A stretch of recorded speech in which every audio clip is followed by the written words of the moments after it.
Baik, assalamualaikum warahmatullahi wabarakatuh. Jumpa kembali di channel Anggawin. Kali ini kita akan membahas 10 alasan mengapa kita harus meneliti. 10 alasan ini digunakan sebagai landasan untuk menyusun latar belakang, dan terutama untuk mata kuliah penelitian tindakan kelas. Mengetahui 10 alasan ini menjadi penting sehingga kita memiliki starting point atau titik awal dalam menulis sebuah penelitian. Bagi kalian yang masih bingung tentang apa itu penelitian, saya akan jelaskan secara sepintas. Jadi penelitian ini merupakan suatu proses yang dilaksanakan untuk mencari sebuah jawaban dari masalah yang kita angkat, yang dikerjakan dengan metode ilmiah. Apa sih syarat dari metode ilmiah itu yang membedakan penelitian dengan yang lain, dengan cara berpikir biasa, dengan cara debat dan sebagainya? Apa sih yang membedakan? Ada 3 aspek hal yang paling pokok sesuatu dikatakan sebagai ilmiah. 1, harus memiliki pikiran yang rasional, masuk akal, logis ya. Kalau nggak logis ya tidak bisa dikatakan sebagai sebuah hasil dari penelitian. Jadi kalau kita melakukan penelitian, itu yang pertama harus logis, rasional, masuk akal, dapat dinalar. Yang kedua empiris, ada bukti lapangan, ada fakta yang benar-benar terjadi yang terkait dengan rasionalitas atau pikiran masuk akal yang kita ajukan. Yang ketiga sistematis, ditulis dengan cara-cara kaidah tertentu sesuai dengan yang distandarkan. Jadi kalau untuk S1 ya cara menulisnya seperti yang distandarkan, apa, pedoman skripsi, ada aturan-aturan pokok sehingga kemudian semua orang bisa memahami alur pikirannya melalui sistematika penulisan yang distandarkan tadi. Jadi sesuatu dikatakan ilmiah kalau menyangkut 3 hal, apa? Pertama, berpikirnya rasional, logis, masuk akal. Yang kedua, empiris, ada buktinya, ada faktanya. Yang ketiga, ditulis secara sistematis. Ini yang membedakan kerja penelitian dengan kerja yang lain. Mengapa penelitian ini menjadi mahkotanya ilmu pengetahuan? Karena didasari atas 3 hal ini. 1, berpikir rasional. 2, ada buktinya, empiris. 3, ditulis secara sistematis. Nah, baik, kita kembali ke topik yang tadi, mengapa kita melakukan penelitian. Orang melakukan penelitian itu ada 10 hal yang bisa kita angkat di sini. Yang pertama, karena adanya sebuah persoalan. Ada masalah di dalam kelas yang membutuhkan jawaban. Masalah-masalah di kelas seperti apa? Masalah kemudian siswa yang mengalami slow learning ya, lambat dalam belajar. Kenapa sih siswa saya ini mengalami lambat dalam belajar? Apakah faktor psikologis? Apakah faktor psikologi terkait dengan kejiwaan siswanya sendiri, motivasi yang kurang, atau depresi, stres dalam belajar, ataukah masalah pedagogi gurunya, strategi guru yang kurang tepat, atau kurikulum yang tidak benar, atau materi pembelajaran yang terlalu kompleks sehingga sangat sulit dicerna oleh siswa, atau lingkungan di kelas itu yang tidak kondusif, atau masalah sarana dan prasarana yang tidak bisa mensupport perkembangan kognitif siswa, atau kurikulum yang bermasalah. Nah, ini awal dari mengangkat ditulisnya sebuah penelitian. Yang pertama, terkait dengan adanya masalah atau ancaman yang membutuhkan jawaban cepat dan tepat agar cepat selesai. Yang kedua hampir mirip dengan yang pertama tadi, ancaman. Yang kedua, problem solving ya, membutuhkan solusinya apa ketika di kelas itu terjadi bullying ya, perundungan ya, siswa saya dengan yang lain saling menghina, babi-babi, monyet-monyet antar siswa. Ini masalahnya apa? Pendidikan karakter yang kurang diinternalkan kepada siswa, faktor keteladanan guru yang kurang begitu bisa memberikan pencerahan bagi siswa, media pembelajaran yang tidak tepat, metode pengajaran guru yang terlalu tradisional dan monoton. Nah, ini membutuhkan problem solving, kunci pemecahan. Atau yang ketiga, ini terkait dengan fakta historis. Fenomena COVID saat ini fenomena yang kemudian sangat langka, akan terjadi, tidak mungkin terjadi 10 tahun lagi, 20 tahun, 100 tahun lagi. Jadi adanya COVID-19 ini menjadi sebuah momentum sejarah yang ingin dicatat kembali sebagai catatan sejarah oleh para guru, oleh para akademisi, bagaimana COVID-19 mempengaruhi dunia pendidikan kita yang selama ini belum terbayangkan, terpikirkan. Tiba-tiba pembelajaran online yang dulu dilarang, jarak jauh maksud saya, karena tidak bisa memberikan mutu yang terstandarkan, jarang sekali ketemu dengan guru atau dosennya, sekarang malah menjadi mainstream dalam dunia pendidikan, jadi arus utama dalam dunia pendidikan. Nah, ini catatan sejarah. Nah, ini harus banyak ditulis bagaimana suka duka mengajar dalam masa pandemi COVID-19 saat ini, keresahan orang tua, keresahan guru, keresahan siswa, kurikulumnya dimodifikasi begitu rupa sehingga kemudian harus bisa menjembatani intensitas dan keaktifan siswa. Ini sebuah fakta historis yang sangat menarik untuk ditulis.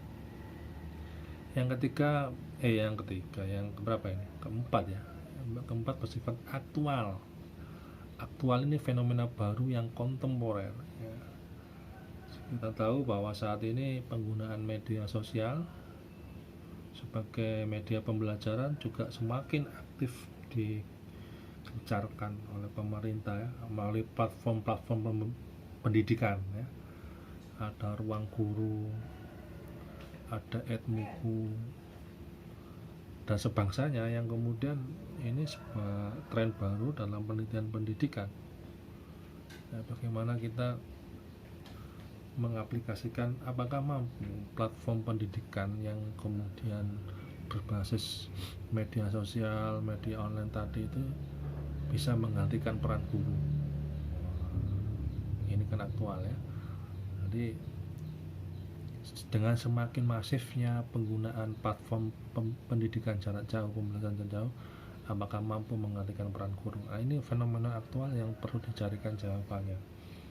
Ya, apakah bisa media YouTube memberikan harisma pada para konten kreatornya, sehingga kemudian ada pergeseran peran guru di sana. YouTube menjadi guru yang kemudian selalu real time, selalu ada. Apakah suatu saat ketika YouTube memiliki karisma, memiliki proses transformasi yang sangat kuat, apakah peran guru tergeserkan? Nah, ini fenomena aktual. Jadi mediatisasi pendidikan bahasa kerennya. Ya. Atau ada fenomena yang ekstrim, yang nyeleneh ya, fenomena yang luar biasa yang belum ada jawabannya. Fenomena nyeleneh dalam dunia pendidikan yang mungkin dengan cara mengajar yang nyeleneh yang selama ini belum kita pikirkan ya. Bagaimana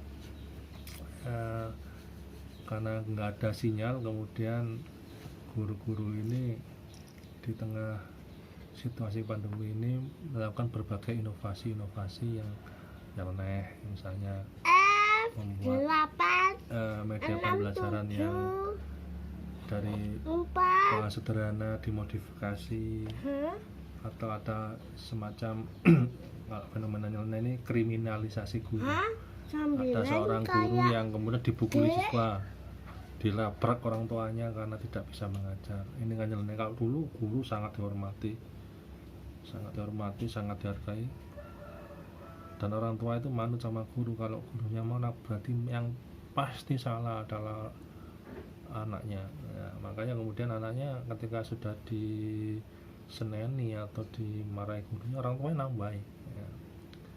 Tapi sekarang ini fenomena lainnya ketika ada kesalahan dalam malpraktek pendidikan, yang selalu disalahkan adalah guru ya, tidak pernah diintrospeksikan pada siswa. Nah ini fenomenanya lain, ada kriminalisasi guru. Ini suatu hal yang tidak pernah terpikirkan sebelumnya ya. Mengapa ini muncul, mengapa jati diri guru semakin hari semakin luntur. Jati diri guru hanya dimana sebagai pekerjaan, bukan sebagai profesi. Ini persoalan besar.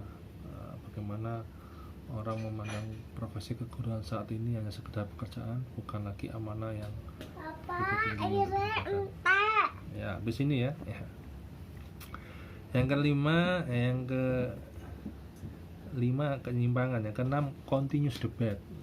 Ini perdebatan panjang para ahli dalam membincangkan konsep-konsep pendidikan. Ini juga membutuhkan jawaban yang harus diteliti secara detail. Kenapa para ahli ini masih memperdebatkan konsep-konsep pendidikan humanistik di tengah pandemi ini? Kenapa kemudian konsep tarbiyatul ulul albab ini masih belum sempurna? Diteliti terus untuk mencapai titik kesempurnaan. Yang keberapa ini? Ketujuh, membutuhkan theoretical needs atau kebutuhan teoretik yang masih kosong. Teorinya belum banyak yang bisa menjelaskan, sehingga membutuhkan penelitian untuk menambah teori baru atau menyempurnakan teori yang ada, begitu. Nah, sehingga kemudian literatur dari apa yang kita teliti ini semakin banyak. Kita menyumbang teori dari hasil penelitian kita. Yang ke-8 ada kontroversi dan para ahli. Kontroversi ya. Para ahli masih berbeda pendapat, masih pertentangan ya, pertentangan. Ada pro, ada kontra. Ini juga membutuhkan jawaban. Misalnya tentang undang-undang, ada standarisasi. Kalau dulu ujian nasional ya, pertentangan pro dan kontra, mana yang lebih penting, ada ujian nasional atau tidak. Nah, ini juga bisa diteliti. Pertentangan pro dan kontra tadi itu. Yang ke-9, kebutuhan teori testing, menguji sebuah teori.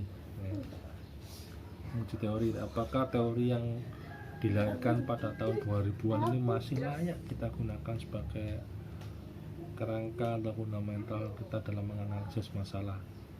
Banyak sekali teori-teori pembelajaran yang perlu disegarkan kembali, direaktualisasikan kembali, perlu diuji keakurasiannya dalam menganalisis fenomena. Nah, makanya kita meneliti ya, untuk jangan-jangan teori ini sudah kadaluarsa, perlu ada pembaruan, perlu ada penyempurnaan. Ya, yang ke-10 mungkin ada penolakan ya, penolakan dari para ahli tentang teori tertentu. Mengapa teori ini kok ditolak? Mengapa pendapat ini kok ditolak? Alasan-alasan apa yang kemudian mendasari kenapa penolakan teori ini dilakukan? Nah, ini sedikit meringkas dari banyak sekali sebenarnya alasan-alasan orang meneliti dalam bidang pendidikan ya, tapi mungkin 10 hal ini bisa menggambarkan orang kemudian memulai sebuah penelitian dimulai dari 10 hal tadi. Jadi dapat disimpulkan bahwa yang disebut penelitian adalah proses kegiatan ilmiah untuk menjadikan jawaban melalui metode ilmiah tadi. Jadi metode ilmiah tadi apa? Satu, berpikir secara rasional, logis, masuk akal. Yang kedua, ada bukti fakta empiris yang memperkuat pendapat rasional tadi. Yang ketiga, ditulis secara sistematis, ada standar penulisan atau sistematika tertentu yang diacu, ya kan? Lah, kenapa disebut dengan penelitian tindakan kelas? Makna tindakan itu berarti adanya sebuah solusi atau langkah pemecahan masalah. Kenapa di kelas? Karena ruang lingkupnya terbatas hanya di kelas. Jadi penelitian tindakan kelas ini penelitian yang diselenggarakan di kelas yang harus menghasilkan solusi atas masalah-masalah yang terjadi di kelas itu. Namun ingat, PTK ini bersifat sangat terbatas, tidak bisa digeneralisir karena bersifat kasuistis hanya di kelas. Seperti itu penjelasan sederhananya. Kita lanjutkan pada topik-topik berikutnya. Saya akhiri. Assalamualaikum warahmatullahi wabarakatuh.